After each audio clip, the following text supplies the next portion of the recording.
Lewat celah dapur, aku melihat Damar menuangkan bubuk putih ke gelasku sambil tersenyum manis di depan para tamu, dan ibunya menungguku jatuh seperti tontonan murah. Mereka pikir malam itu aku mangsa yang siap dilumpuhkan, padahal sejak gelas itu kutukar, kuasa mereka sedang patah di tanganku. Sebelum mulai, tulis di kolom komentar dari kota atau negara mana kalian saat ini menonton. Jangan lupa like, subscribe, dan aktifkan lonceng. Semoga hari kalian penuh keberkahan dan segala urusan dipermudah. Rumah itu selalu terdengar sopan dari luar. Bunyi air mancur kecil di taman depan, suara sandal tamu yang berhenti rapi di teras, tawa yang dipelankan agar tidak terdengar norak. Dari jalan, rumah keluarga Damar tampak seperti rumah orang-orang terhormat yang tahu cara hidup dengan anggun. Pagar hitamnya tinggi, lampu dindingnya hangat, dan jendela-jendelanya selalu bersih seperti tak pernah disentuh tangan yang panik. Tetapi Alia tahu, rumah yang paling rapi seringkali menyimpan kekerasan yang paling pandai menyamar. 8 tahun ia tinggal di sana sebagai istri Damar. 8 tahun pula ia belajar bahwa di rumah itu, rasa hormat bukan sesuatu yang tumbuh dari kasih, melainkan dari ketakutan. Yang paling berhak bicara adalah yang paling keras menguasai ruangan, dan yang paling mudah dihina adalah yang memilih tenang. Miranti, ibu mertua Alia, tak pernah membutuhkan suara tinggi untuk membuat orang lain mengecil. Ia cukup memiringkan kepala sedikit, cukup menatap dari atas sampai bawah, cukup menyentuh cangkir tehnya sambil berkata dengan nada datar yang justru terdengar lebih tajam dari makian. Dudukmu tegak sedikit. Orang bisa mengira kamu dibesarkan tanpa tata krama. Atur ekspresimu. Wajah sedih di meja makan itu tidak enak dilihat. Kalau belum bisa memberi cucu, setidaknya jangan menambah beban anak saya. Setiap kalimat keluar tanpa emosi berlebihan. Itulah yang membuatnya lebih menyakitkan. Tidak ada ledakan, jadi tak ada jejak yang bisa dibuktikan. Tidak ada bentakan, jadi siapapun yang mendengar dari luar akan berkata Alia terlalu sensitif. Dan Damar, laki-laki yang dulu datang dengan janji dan tangan hangat itu, selalu punya cara paling rapi untuk lari dari tanggung jawab. Dulu, di tahun-tahun pertama, ia masih mau berbisik pelan saat Alia menahan air mata di kamar. Sudahlah, Mama memang begitu. Atau, jangan dimasukkan hati. Namun waktu mengikis semuanya. Kalimat-kalimat itu berubah menjadi helaan napas, lalu menjadi gangguan, lalu menjadi tuduhan. Aku capek. Jangan mulai.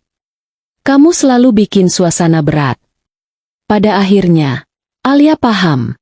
Damar tidak pernah benar-benar berada di tengah. Ia hanya berdiri di tempat yang paling aman untuk dirinya sendiri. Pagi-pagi di rumah itu selalu dimulai sebelum matahari benar-benar naik. Alia turun duluan, membuka gorden, menyalakan lampu dapur, dan mengikat rambutnya sambil mendengarkan rumah itu bangun sedikit demi sedikit. Suara kulkas dibuka. Bunyi panci menyentuh kompor. Ketukan pisau di talenan. Air mendidih. Lalu langkah Miranti, selalu teratur, selalu mantap. Seolah lantai rumah itu miliknya sampai ke suara paling kecil. Alia tahu kopi Damar harus hitam, tanpa gula, tanpa busa berlebihan. Miranti suka teh melati ringan dalam cangkir tipis dengan tatakan porselen putih. Kalau ada keluarga datang, sendok dessert harus jenis yang mengilap, bukan yang biasa dipakai harian. Serbet kain harus dilipat segitiga, bukan persegi.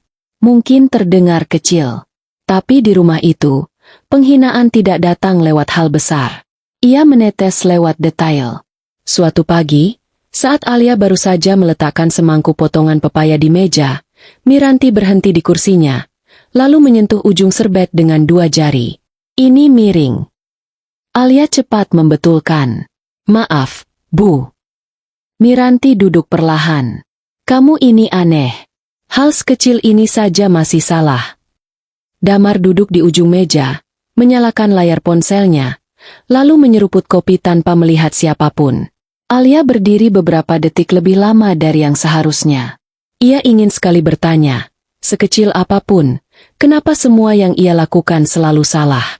Tapi seperti biasa, pertanyaan itu ditelannya bersama ludah yang pahit.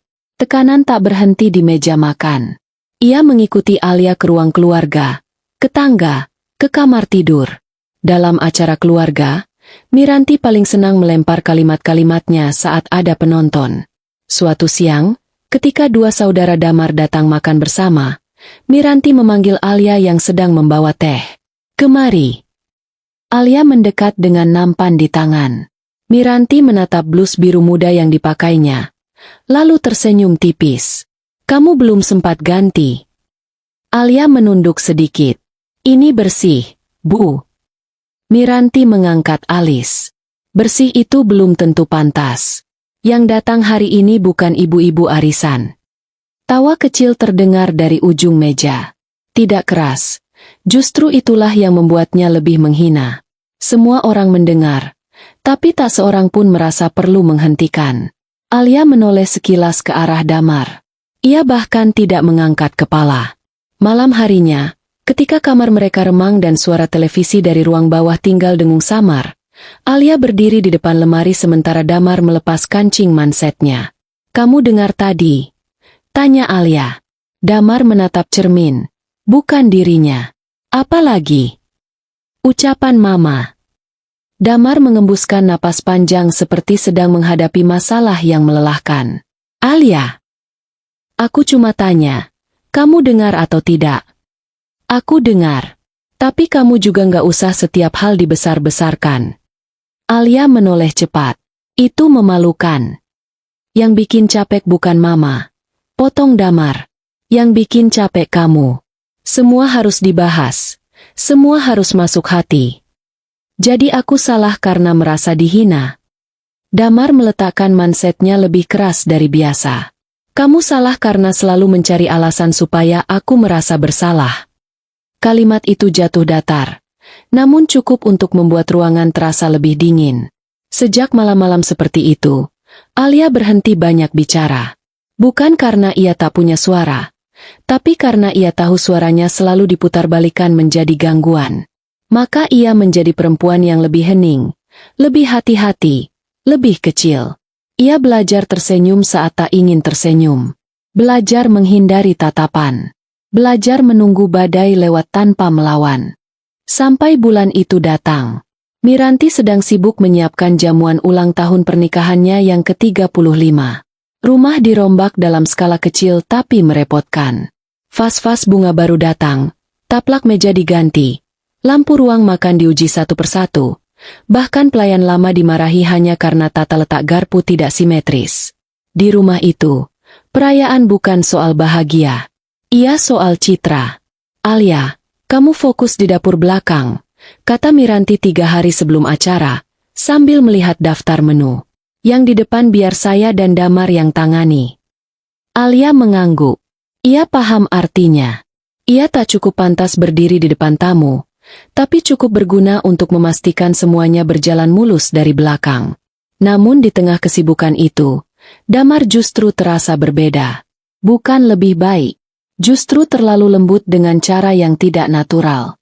Ia beberapa kali menawarkan minuman, bertanya apakah Alia kelelahan, bahkan sempat menepuk bahunya ringan sambil berkata, "Kamu jangan tegang terus." Alia tidak merasa tersentuh. Ia merasa diawasi. Tubuhnya menyimpan ingatan yang belum selesai.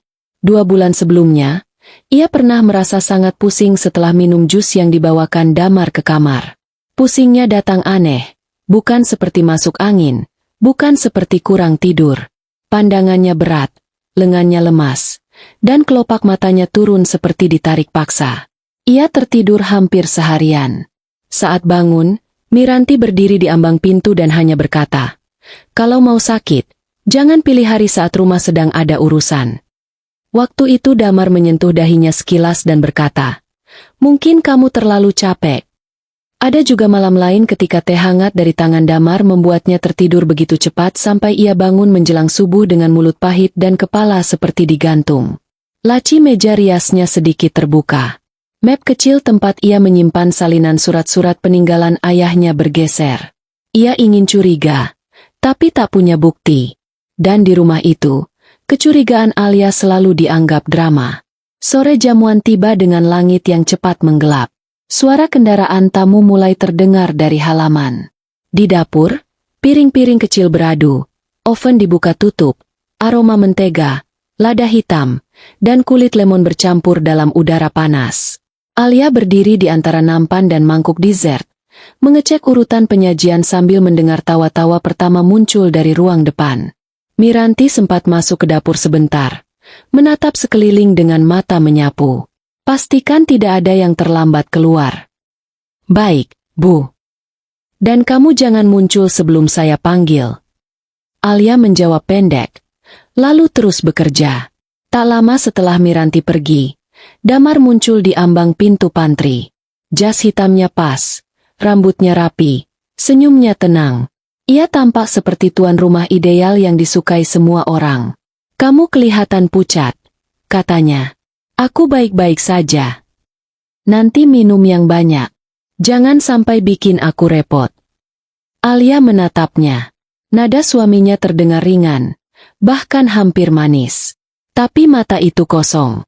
Tidak ada kehangatan di sana. Aku bukan anak kecil, jawab Alia.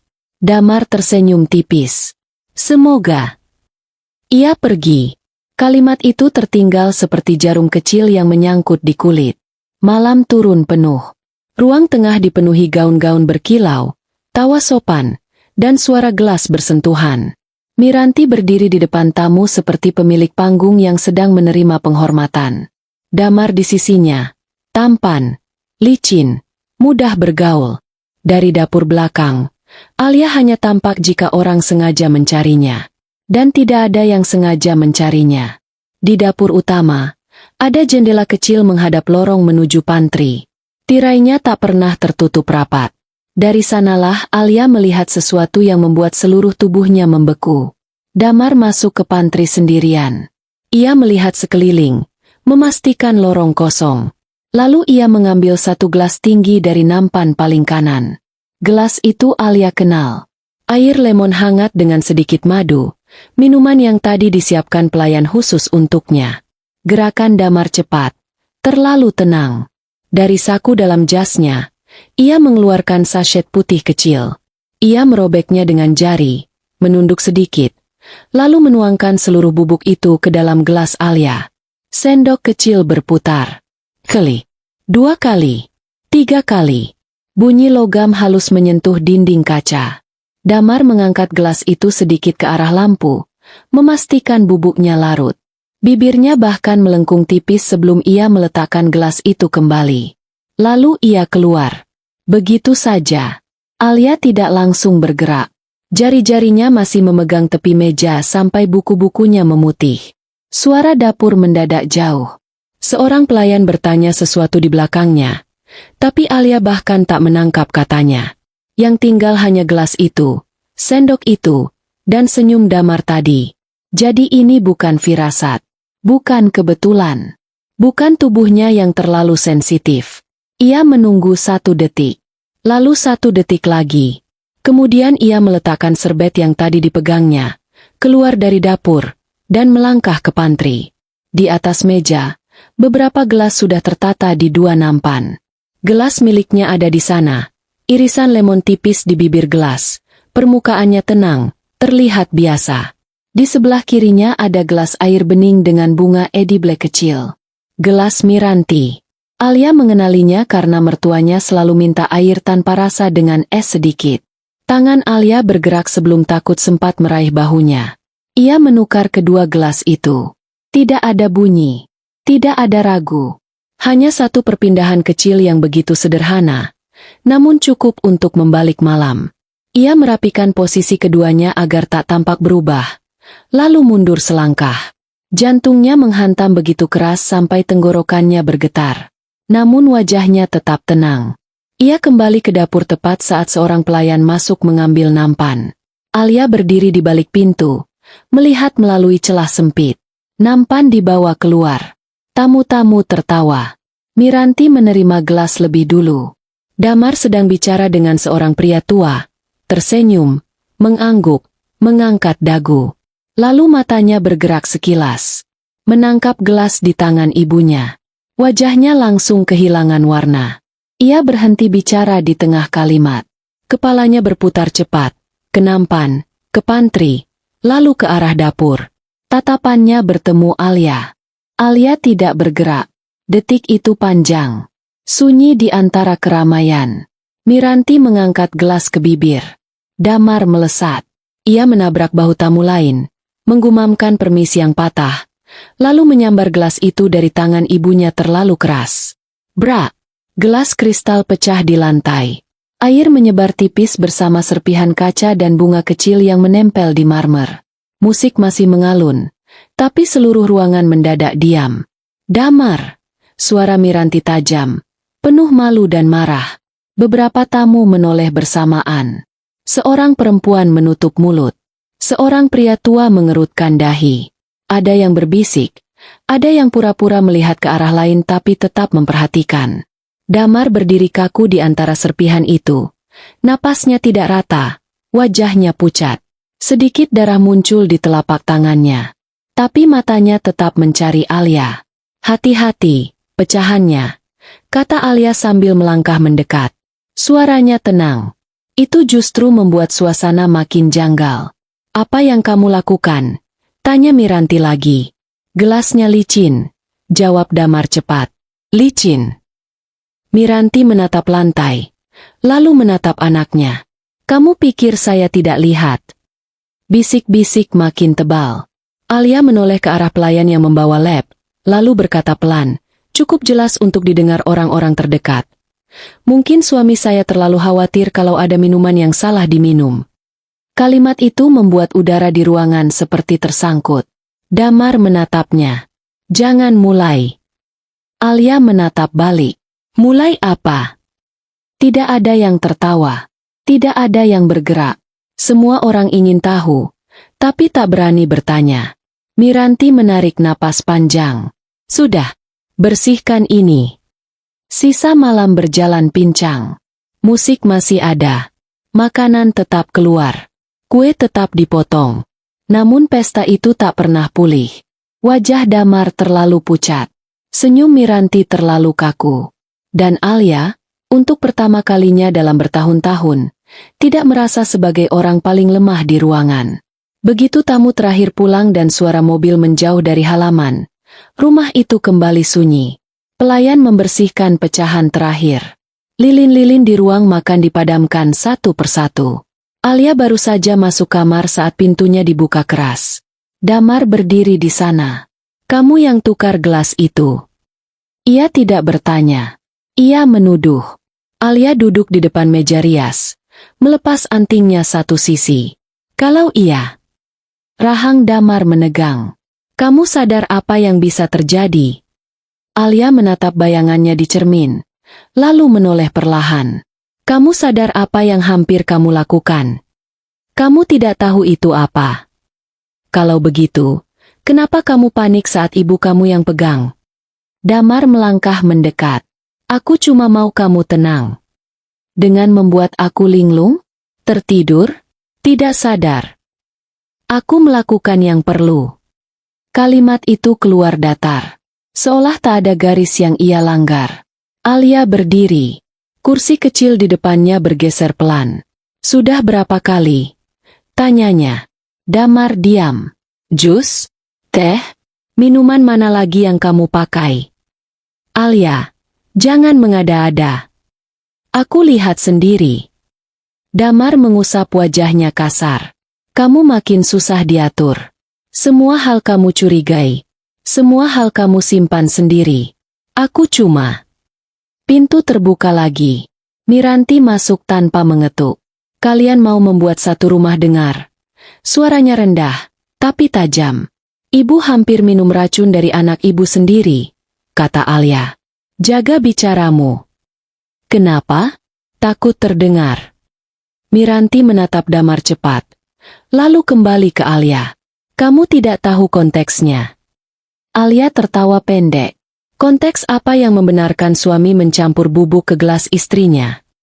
Miranti melangkah lebih dekat. Kamu akhir-akhir ini terlalu banyak tahu. Kalimat itu menggantung. Alia menyipit. Tentang apa? Dokumen. Miranti menekankan kata itu. Perusahaan. Aset. Surat-surat lama. Hal-hal yang bukan urusanmu. Tenggorokan Alia mendadak kering. Potongan-potongan kecil yang selama ini berserakan tiba-tiba bergerak ke tempatnya sendiri. Laci meja yang beberapa kali sedikit terbuka. Pertanyaan Damar soal kotak dokumen peninggalan ayah Alia. Pelayan yang disuruh membongkar gudang dengan alasan cari taplak lama.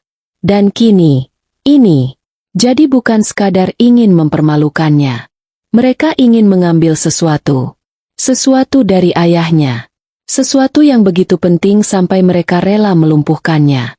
Ayahmu dulu terlalu lembut, kata Miranti. Suaranya lebih pelan sekarang. Ia menaruh terlalu banyak hal pada orang yang salah. Apa maksud ibu? Tanya Alia. Sudah, potong Damar cepat. Jangan dibahas sekarang. Namun Miranti terus menatap Alia.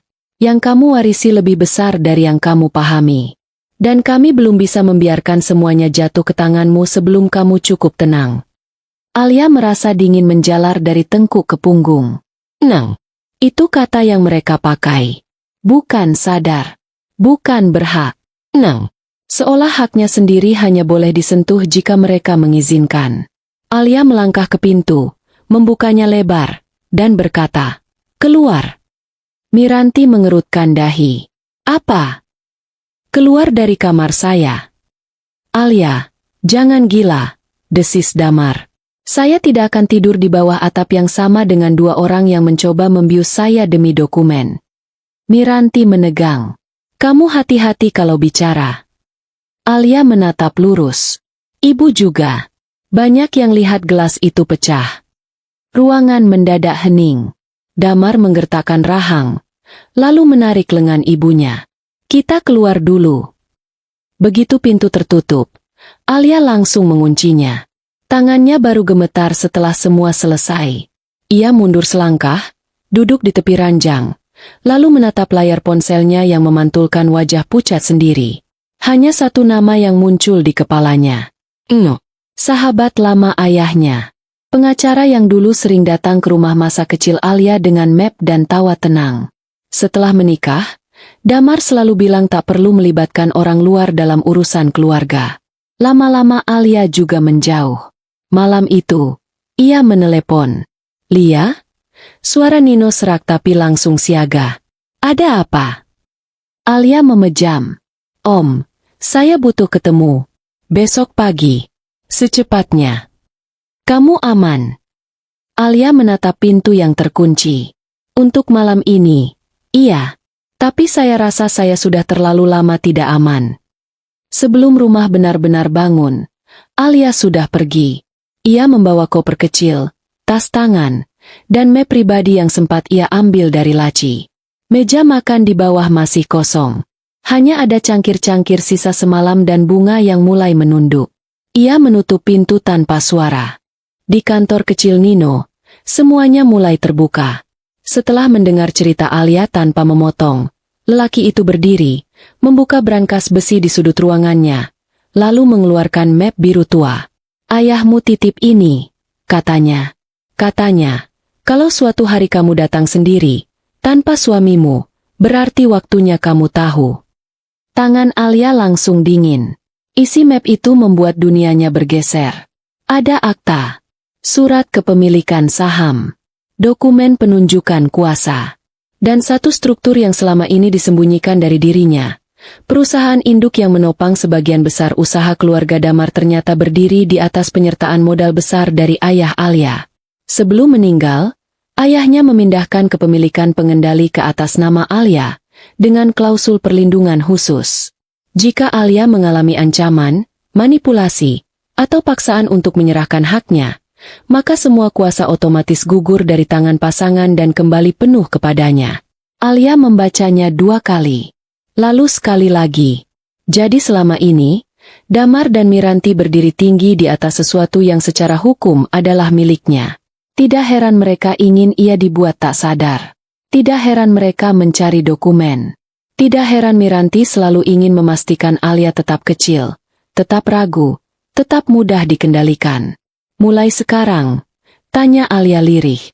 "Begitu kita ajukan keberatan resmi dan buktinya cukup," jawab Nino. Dan apa yang terjadi semalam adalah awal yang sangat kuat. Hari-hari setelah itu bergerak cepat, dingin, dan jelas. Alia menjalani pemeriksaan medis. Kronologi ditulis. Nama-nama tamu yang melihat insiden gelas dicatat. Pelayan pantry dimintai keterangan.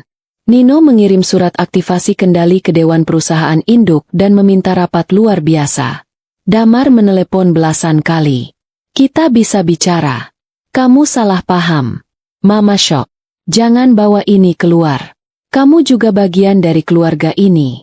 Alia membaca semua pesan itu tanpa menjawab. Baru sekarang ia melihat dengan jelas betapa sering kata keluarga dipakai untuk menyelamatkan pelaku, bukan yang disakiti. 6 hari kemudian, rapat itu digelar. Alia masuk ke ruang rapat dengan setelan gelap sederhana. Wajahnya masih pucat, tetapi langkahnya stabil.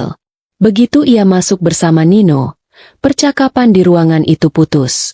Damar duduk tegang di sisi kiri meja panjang. Miranti berdiri di dekat kursinya dengan rahang terkunci. Kamu berani sekali, katanya. Alia menarik kursi dan duduk. Sekarang saya tahu tempat saya. Dokumen dibuka satu persatu.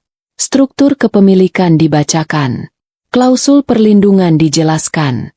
Semua kata yang selama ini disembunyikan dari Alia kini terdengar nyaring di depan orang-orang yang selalu menganggapnya pelengkap. Damar mencoba memotong. Ini tafsir sepihak. Nino memandangnya datar. Kalau begitu jelaskan kenapa Anda memecahkan gelas dari tangan ibu Anda sendiri dengan reaksi seperti orang yang tahu isinya salah sasaran. Ruangan membeku. Miranti menoleh cepat ke anaknya. Damar. Ia membuka mulut, lalu menutupnya lagi. Tidak ada kalimat yang aman. Rapat berlangsung hampir 3 jam. Pada akhirnya keputusan dibacakan dengan bahasa formal yang justru terasa lebih telak. Seluruh akses strategis Damar dibekukan sementara, kuasa Miranti atas rekening-rekening operasional dihentikan, dan semua keputusan utama harus melalui Alia sebagai pemegang kendali sah sampai audit selesai. Bukan suara yang menghancurkan mereka, melainkan stempel, tanda tangan, dan berita acara resmi. Di lorong luar ruang direksi, Damar mengejar Alia. Kamu puas? Belum, jawab Alia. Tapi saya tenang. Kamu menghancurkan kita. Alia menatapnya. Kita. Menarik. Karena saya 8 tahun hanya diperlakukan seperti beban di belakang nama itu. Aku bisa jelaskan. Coba. Damar menarik napas keras. Mama takut kamu tidak stabil. Dokumen sebesar itu kalau jatuh ke tangan orang yang emosional. Tamparan Alia memotong kalimatnya. Tidak keras, tapi cukup untuk membuat lorong sepi itu terasa seperti meledak. 8 tahun saya diam, kata Alia. Dan kamu kira itu lemah. Damar menyentuh pipinya. Tertegun. Untuk pertama kalinya ia benar-benar tampak kecil. Miranti jatuh lebih lambat, tapi lebih dalam. Dunia sosial yang dulu mengepungnya mulai menjauh. Telepon-telepon tak lagi cepat diangkat.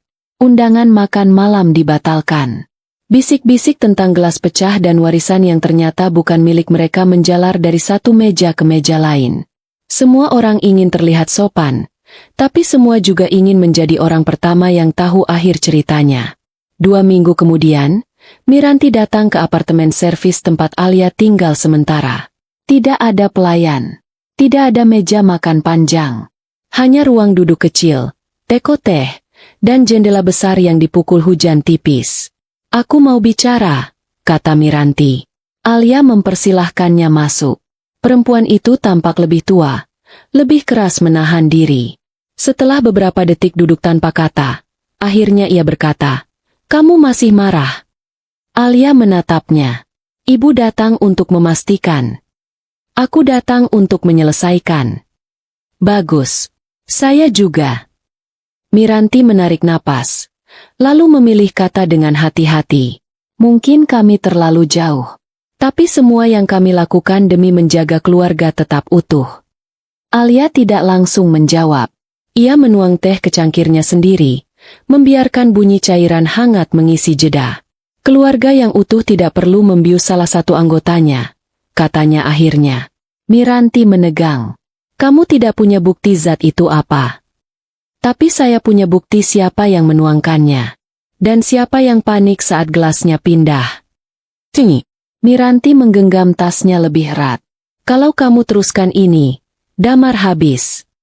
Alia menatap perempuan itu lama sekali.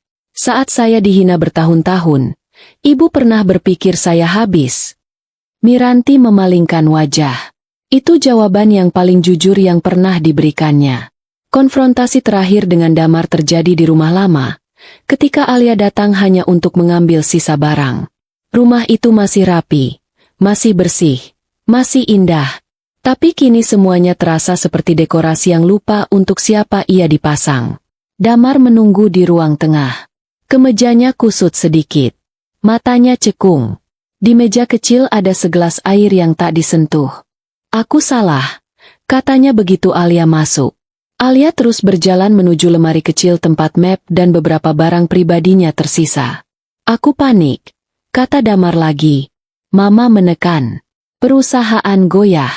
Kami cuma butuh waktu sampai semuanya aman. Dengan membuat saya tidak sadar, tanya Alia tanpa menoleh. Damar terdiam sebentar. Aku pikir itu cara terbaik. Alia berbalik perlahan. Kamu pikir aku minta maaf? Alia menatap wajah laki-laki yang pernah dicintainya sampai ia rela mengecilkan diri sendiri demi rumah tangga tampak baik-baik saja. Maafmu datang setelah kamu berhenti melihat saya sebagai manusia. Damar menunduk. Kita bisa mulai lagi. Alia tersenyum tipis. Bukan senyum hangat. Senyum seseorang yang akhirnya melihat utuh. Mulai dari mana? Dari gelas yang belum pecah? Dari malam yang belum terjadi? Dari saya yang belum tahu wajah aslimu? Damar tidak punya jawaban. Alia mengambil map terakhir. Saat hendak pergi, pandangannya jatuh pada lemari kaca tempat Miranti biasa menyimpan set gelas kristal terbaik. Ada satu ruang kosong di rak atas. Ia berhenti. Kamu tahu yang pecah malam itu bukan gelasnya, katanya pelan. Damar diam. Yang pecah adalah semua kebohongan yang selama ini membuat saya bertahan.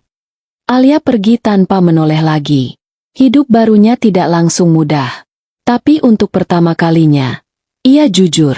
Apartemen kecilnya tidak semewah rumah lama. Balkonnya sempit. Dapurnya hanya cukup untuk 2 orang berdiri. Tidak ada lampu gantung megah. Tidak ada ruang makan panjang. Namun di tempat itu, Alia bisa menarik napas tanpa merasa diawasi. Ia bisa menaruh cangkir di meja tanpa takut dikoreksi. Ia bisa tidur tanpa bertanya minuman apa yang baru saja masuk ke tubuhnya. Di perusahaan, ia tidak membalas dengan kebengisan. Ia memilih sesuatu yang lebih telak, ketegasan yang tenang. Ia membaca laporan, menutup celah permainan lama, mengganti orang-orang yang terlalu lama hidup dari nama besar tapi buta pada etika. Ia tak mempermalukan siapapun di depan umum. Ia hanya memastikan semua berjalan bersih. Orang-orang mulai melihatnya dengan cara yang berbeda. Bukan lagi menantu pendiam yang mudah diabaikan. Melainkan perempuan yang selama ini terlihat lemah hanya karena terlalu lama menahan diri. Beberapa bulan kemudian, pada malam yang basah oleh hujan tipis, Alia duduk di balkon apartemennya dengan secangkir teh hangat. Kota berpendar di bawah. Dari dapur kecilnya, aroma melati masih tertinggal tipis. Tidak ada suara Miranti. Tidak ada langkah Damar. Tidak ada tatapan yang mengatur cara ia duduk. Ia menatap uap yang naik dari cangkirnya. Dulu ia mengira ancaman terbesar adalah ditinggalkan. Kini ia tahu, yang paling berbahaya justru tinggal terlalu lama di tempat yang membuat seseorang meragukan nalurinya sendiri. Lewat celah jendela dapur, hidupnya pernah terbuka seperti luka. Tapi dari luka itu pula, ia akhirnya melihat semuanya dengan terang. Siapa yang berbahaya? Siapa yang palsu? Dan siapa dirinya sebenarnya? Alia menyeruput tehnya perlahan. Nang. Ia tidak tersenyum karena mereka jatuh. Ia tersenyum karena akhirnya, tidak ada lagi yang bisa mencampur apapun ke dalam hidupnya tanpa sepengetahuannya. Dan setelah semua penghinaan, pengkhianatan, penyesalan terlambat, serta rumah yang terlalu lama memaksanya diam, Kebebasan itu terasa lebih mewah daripada apapun yang pernah mereka sebut kehormatan.